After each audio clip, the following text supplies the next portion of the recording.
Beloved, that situation we're looking possible, already possible with God. Matthew chapter 19, verse 26 say, with man, this impossible. That situation, that whatever you're going through, it look impossible, but with God, all things are possible. That's his word. It come from the Bible.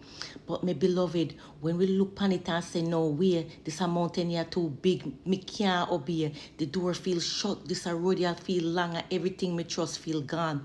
But Jesus look with him steady eye and silence every fear and lie. Him speak to without where we could see and turn the impossibility. With man, him said it can't get done. Not by your strength, not by anyone's run, but with my God. No lose your hope, him give you strength, him help you cope.